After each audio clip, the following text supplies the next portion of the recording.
Hi. You're probably surprised to hear my voice and not the coolest podcast music that you typically hear. Well, that's because I haven't asked. And this is the part of doing the podcast that I hate more than anything, but it has to be done. We're coming up on the end of the year, and that means that there are payments coming up to keep the podcast going. And I'm asking you, if you could donate any amount to help out. In the podcast description, you'll see links for Ko-fi, PayPal, or Patreon. And if you don't want to donate money, you have no idea how much of an impact just clicking on those little stars can have, or writing a review, even a short one, on whatever platform you listen to. So I'll make it short. Please help out in any way you can. And now, the moment you've been waiting for.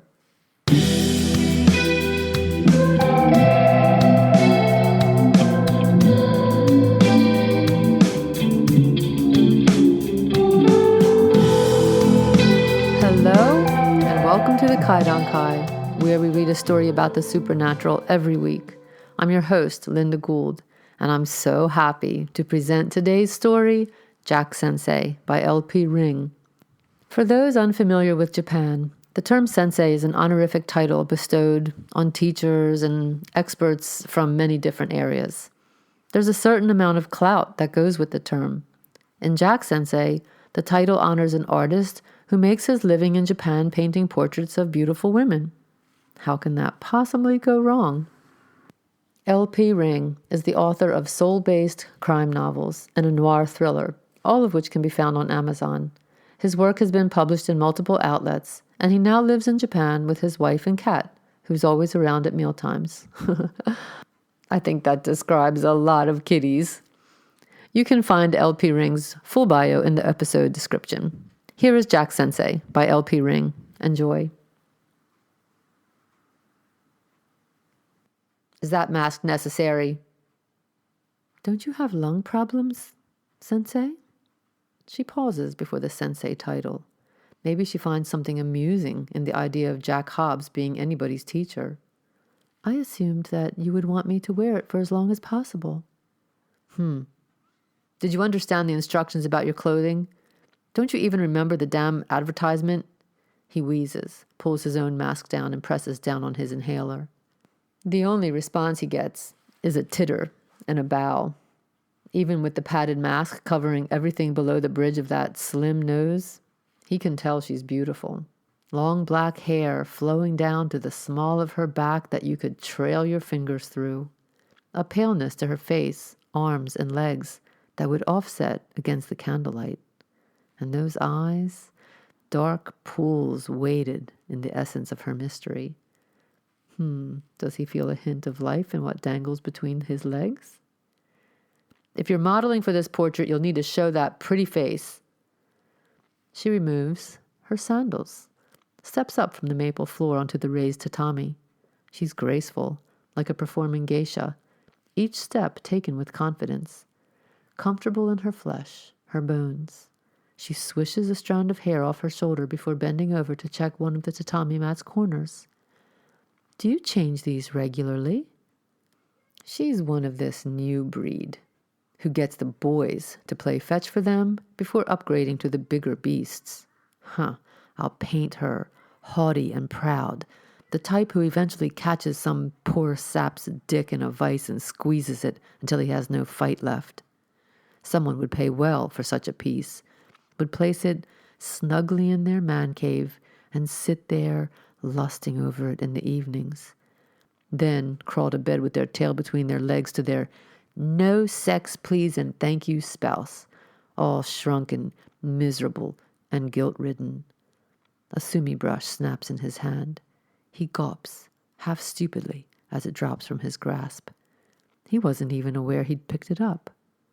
Hobzu-san, daijoubu desu ka? Are you okay? I was thinking about the portrait, he blusters. A mask might suit you.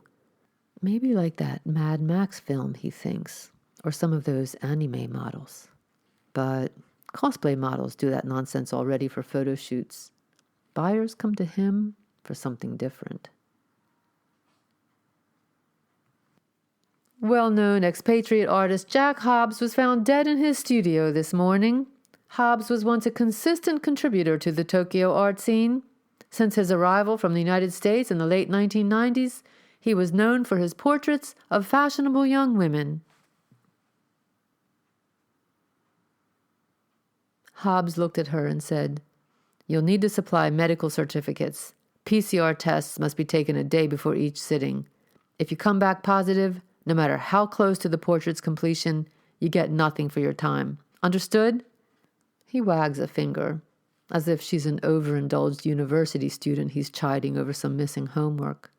Another bow, a hum of self-amusement. "Who taught you your Japanese, Hobbsu-san? It sounds so unique." Hobbs reaches for his camera, ignoring her barb about his language level. He snaps a dozen shots of her in different poses on the tatami. "Lie down. Lean your head back. Sit up. Cross your legs. Kneel. Put your hands behind your back. No, not that way." Occasionally, he reaches out for an ankle or wrist, but each time she budges away, correcting the position herself. "You don't want me to touch you," he thinks.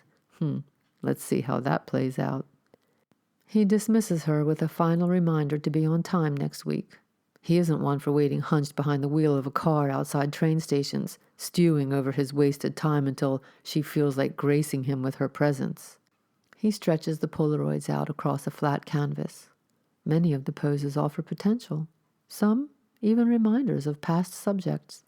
This one, for example, of Mitsuko and her wide, unblinking eyes. This one of Keiko and her slender white neck. This of Azusa and, back then, her unusually fulsome cleavage. Yet when he tries to stretch his imagination beyond the photos, he finds only the typical, vague cliches. It's like one of those old card packs that kids would play with, thumbing over the images, only to discover that some killjoy has removed cards at random throughout the set. His thoughts come disjointed, vague. His mind's eye refuses to conjure the fluidity of movement that he tries to attribute to her. He lets out a of resentment and waves a dismissive hand towards the now empty tatami space. He has to plan. That he can do without her presence or her mocking tongue. A keen appreciator of Japanese portraiture dating back to the Edo period, Hobbs mined many of the old Japanese masters for inspiration, a practice that saw critics waspishly accuse him of being little more than a magpie engaged in clumsy misappropriation. It was Jack Hobbs' wish to paint rather than merely photograph that set him apart from the talentless clods pointing and clicking. His trick lay in courtship, his portraiture finding depths within his subjects that they weren't even sure they possessed themselves. That enough girls rolled into bed with him once the work was done was not something to provoke condemnation. "You know what you're getting yourselves into," he always insisted. He may have coaxed them into his studio like he might a wary Narado, but they quickly saw what they could get from him. Immortality on canvas. And who wouldn't be seduced by an offer like that? "But how to paint you," he murmurs, thinking of his previous works which took inspiration from Hokusai to Koide to Shimasein. This young woman is unusual, confident, jokey, possessing so much self-assurance as she strolled around his studio. It's like she's been here before, like she somehow knows me. Maybe somebody's been gossiping about old Jack Hobbs. Well, there's little he can do about that. He picks up a Polaroid of her lying on her back, that slender neck exposed, those breasts ripe for his touch. Yeah, this is close to the right pose. He picks a canvas from the wall and pins the picture to the top left corner. He'll do some sketches, get the outlines as close to actuality as he can. Next week, he'll insist she remove the mask. The week passes in a flurry of curves and loops, considerations of tertiary and quaternary colors, thoughts of angle and perspective. A giddiness enters his movements. There's no more dallying in restaurants or propping up snack bars to ogle the working girls. His meals become store-bought lunchboxes, which he tosses, half-eaten, to the corner of his workspace, and which soon stink of congealed fried chicken and soy sauce drippings. He sleeps on a hastily unrolled, heavily stained futon. He ventures out briefly when the almost full moon glints through the maple and cherry blossom trees. The 7-Eleven staff don't even ask if he wants a plastic bag or chopsticks. They stuff them in along with the lunchboxes, beer cans, and Lucky Strikes. Fellow customers queue at different tills.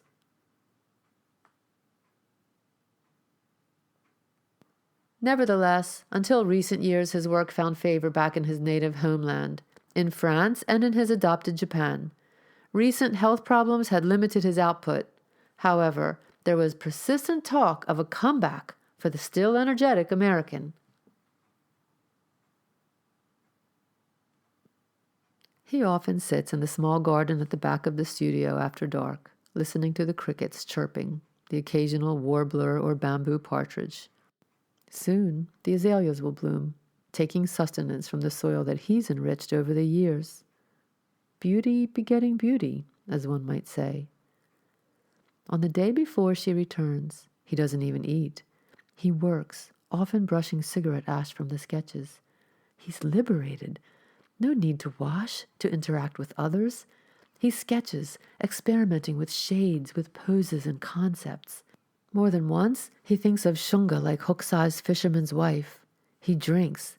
He thinks of Beckett and Krapp's last tape. I wouldn't give it up, he thinks. Not any of it. Not for the fire that's in me now. The present mingles with memory. They will all come together in this, the summation of his life's work. He prepares to paint. He's at the JR station early, drumming his fingers on the steering wheel. She's on time. He once again communicates his displeasure at her choice of attire. You come for a portrait sitting and then dress like you're dropping some books off at a library or going for an English lesson? He almost runs down a local as he drives out of the parking lot, the woman grimacing when she sees who's behind the wheel. The girl hums J-pop standards as he carps on during the short drive home. She's paying more attention to the fashion chain stores and coffee shops they drive past. You must disrobe, Hobbs barks as soon as they enter. She titters. Really, Sensei? Did you learn your Japanese from watching samurai dramas? She reaches down and picks up one of his sketches, then another, then another. Are you here to model or to clean up? So many different faces, Sensei. All these girls? I've been more prolific than anyone could have realized. He watches her step out of her sandals. She sets different sketches along the wall space, propping them up when she can. Yes, he thinks, I'm responsible for all of them. But there was another type of fire in him then, and his inner desires were always adept at overcoming any qualms. Act as you would like to have lived, he thinks. He's sure he read that in some book back in his 20s, a way of living that the self-help Goonies turned into their tawdry, fake-it-until-you-make-it mantra. And where did that get us? He stands over a book at his writing desk, going through the ritual that prepares him to paint, reading past reviews of his work, then congratulating himself over his success in negotiating the laudatory descriptions in third person. Sensei, are you ready? Her voice was mesmerizing. Yes, as ready as I'll ever be. He turns from his writing desk, lets the cotton yukata fall to the floor, with only an abstract thought to how his shrunken, dangling ballsack must look. Her eyes shine above the mask, drawing him toward her. Is that an invitation, he wonders? He walks toward his canvas, hand poised to pick up his brush. She has disrobed as instructed. Her skin looks almost translucent in the light. Only the mask hides her full beauty. He wants it removed. He must remove it. He grunts his way onto the tatami, the cast of their shadows, his crouched, hers towering over him, reminds him of something. Am I beautiful, Sensei? You're ravishing. Then you'll do anything for me? She reaches behind either ear and removes her mask. The flaps of skin droop away from either cheek. He notes the rotting of her teeth, the way her tongue twists, flaps, slides against those blackened teeth as she speaks, clicking against the hard and soft upper palates at the roof of her mouth. Do you still think I'm pretty? He nods, transfixed. She hands him a blade and motions to where she wants the cuts. He slices one off and then the other, the pain roiling outwards from his crotch, and yet what use has he truly had for them these past few years? He places them and the knife reverentially at her feet, then lies down, closes his eyes, and waits. The first incision across the right of his mouth isn't as painful as expected. She's methodical with the knife, gliding the blade through the mucosa of his saggy cheek like she's a sculptress. Of course she's beautiful, he thinks. She is Mariko, Meiko, Risa, Azusa, Mitsuko, Keiko, and the others. The dribble past his ear will turn to plops of flesh and tissue marking this section of tatami. Images of his past canvases flicker through his mind, interspersed with the applause of admirers, all eager to talk to Jack Hobbs about his techniques, his inspirations, his drives. Oh, she will bring them to me again, he thinks.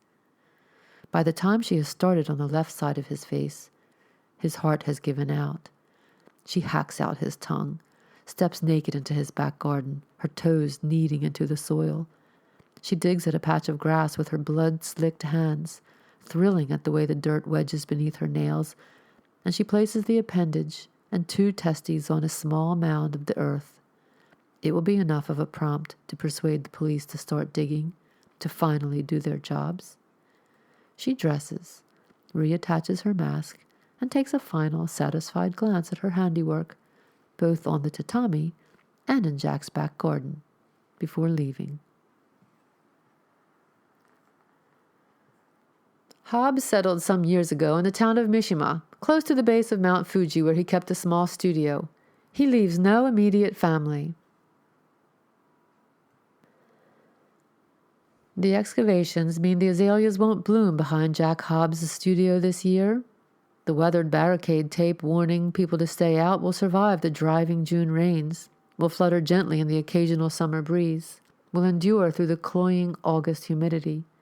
People will rush past, shaking their heads, trading scandalized whispers about all those poor girls. They always knew there was something wrong about him, but nobody could have imagined that. It was an unusual way to kill oneself, an even grislier way to confess, gelding himself and leaving them along with his tongue in the garden. In years to come, neighborhood bullies will dare the younger kids to run up to the dilapidated house, to knock on the front door.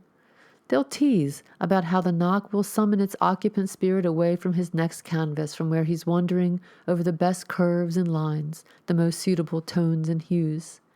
Go on, I dare you to do it. What are you, a chicken? You don't believe in ghosts at your age, do you? Old Jack Hobbs! Old Jack Hobbs! Some of those bolder ones will even climb the fence around back to snap off a piece of a tree branch at one of the knuckles as evidence of their bravery. They'll show it to their friends, boast of how they were unafraid, and then toss that trophy away, not daring to bring such a thing home. Who knows what keeping such a thing might invite into their bedrooms? Who knows what may have grown from that poisoned soil, or what still lurks and dreams within those disintegrating walls?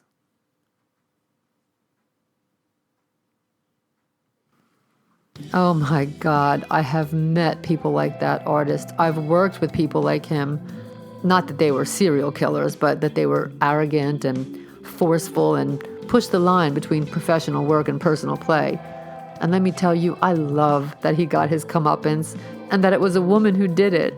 And I love how LP Ring made the Kuchisake Onna a mix of the artist's victims.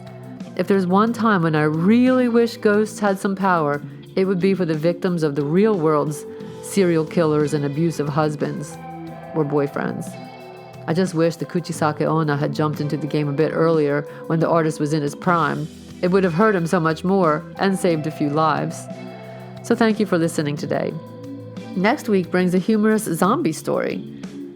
As always, please review the podcast, follow us on Twitter, Instagram, and now YouTube. All the information is in the podcast and episode descriptions. Thank you for listening today. See you next week.